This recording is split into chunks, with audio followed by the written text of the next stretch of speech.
Hey guys, it's Roscoe, and on Space Coach today we're going to take a look at what the Last Jedi Visual Dictionary has to say about everyone's favourite pilot, Poe Dameron. So here is his spread. This, of course, is the picture they've used in a lot of the marketing and the toy packaging. There's another one of him there. This ring was his mother's wedding ring that he wears on a chain in the hopes of finding someone to give it to one day. Finn. So here's what it says about Poe. Any accolades bestowed upon Poe for the destruction of Starkiller Base shine only briefly, for the Resistance immediately begins its full-scale evacuation. Emboldened by his victory, Poe brings the fight directly to the First Order fleet, much to the annoyance of General Organa, who frets about Poe's lack of restraint. Buying time and cover for the Resistance bomber squadron scrambling to hold off the First Order bombardment, Poe takes aim at General Hux's pride, disrespecting him by deliberately mispronouncing Hux's name in a broad-frequency address to both fleets. Poe's instincts are to keep moving, and he is never at ease when the pace of events slows. He'd been terrible in the prequels, you'd have hated it. The hurried evacuation of Dakar is a real test for Poe, but it's the biding of time that follows the retreat that truly wears at his resolve. Resistance technicians have attached a temporary accelerator pod to the tail of Poe's customised T-70 X-Wing fighter. This boosts the fighter's critical sublight speed so it can zip past First Order point defence cannons. Gifted but reckless, General Organa has carefully parcelled out duties to Poe. With each success he is given greater responsibilities, but his ego and recklessness have also grown.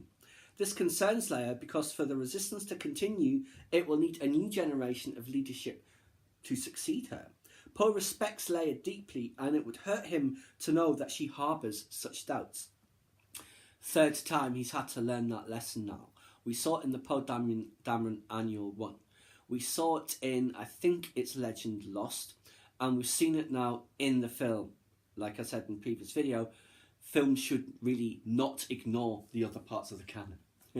Now, reluctant leader Poe, unable to bear Vice Admiral Holdo's secretive and off-putting command style, Poe takes matters into his own hands and conspires against her.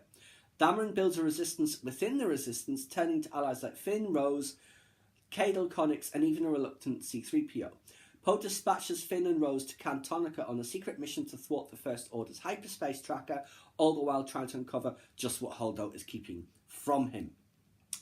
And obviously he gets demoted by Leia for not obeying orders. Yes, the bomber squadron was lost. That's a couple of dozen people. Hundreds of thousands were lost on the Dreadnought. Weigh it.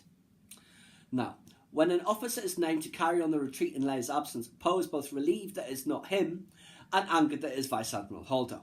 Poe cannot imagine anyone living up to Leia and finds Holdo's strategy and manner uninspiring. Against protocol, he questions her orders, stoking insubordination with the same fiery, rebellious demeanour that serves him well in combat. Most of the surviving pilots who joined Poe in the fight against the Starkiller have since scattered to other evacuation points or been assigned to other missions. The hurried pace of evacuation means Poe has not been properly introduced to Rey, other than at the end of the Force Awakens novelisation, which obviously it's canon until it comes into conflict with the film, so that never happened. That's their first meeting officially at the end of The Last Jedi. Now, here, Resistance crest, it says. What else do we have? Runyip leather jacket, it's very attractive. Holstered Glee 44 blaster pistol set to stun. What else? That is about it, I think.